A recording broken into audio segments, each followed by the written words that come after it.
പരിശുദ്ധാത്മാവിന്റെ അഭിഷേകത്തെക്കുറിച്ചും അഭിഷേകത്തിൽ വളരാൻ ആഗ്രഹിച്ചും പ്രാർത്ഥിക്കുമ്പോൾ ഏറ്റവും പ്രധാനപ്പെട്ട വിഷയം എന്താണെന്നറിയോ? പാപത്തെ വെറുത്തുപേക്ഷിക്കുക എന്നുള്ളതാണ്. പാപത്തെ ഉപേക്ഷിക്കാതെ ഒരാൾക്കും പരിശുദ്ധാത്മാവിൽ അഭിഷേകം പ്രാപിക്കാൻ പറ്റില്ല.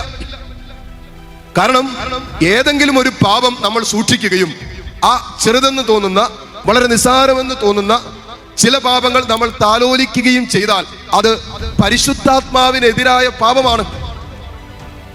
അതുകൊണ്ട് തന്നെ പരിശുദ്ധാത്മാവ് നമ്മളിൽ പ്രവർത്തിക്കില്ല, നമുക്ക് അഭിഷേകം കിട്ടില്ല. അനുദപിക്കാത്ത ഒരു ഹൃദയത്തെ, ഒരു ജീവിതത്തെ ആത്മാവ് നിയന്ത്രണം എടുക്കാൻ പറ്റില്ല. അതുകൊണ്ട് ഇത് കണക്റ്റഡ് ആണ്. എന്തുകൊണ്ട് പാപത്തെക്കുറിച്ച് ബോധ്യം നമുക്ക് വേണം? എന്തുകൊണ്ട് ആത്മാവിലുള്ള ഒരു ജീവിതം നമുക്ക് സാധ്യമാകണമെങ്കിൽ പരിശുദ്ധാത്മാവ് നമുക്ക് പാപത്തെക്കുറിച്ച് ഓർമ്മപ്പെടുത്തി തരുമ്പോൾ ആ പാപത്തെക്കുറിച്ച് അനുദപിച്ച് ഏറ്റുപറഞ്ഞ് ആ പാപത്തെ ഉപേക്ഷിക്കുന്നിടത്താണ് പരിശുദ്ധാത്മാവ് നമ്മുടെ ആത്മാവിന്റെ മേല് കൺട്രോൾ എടുക്കുന്നത്, നിയന്ത്രണം എടുക്കുന്നത്.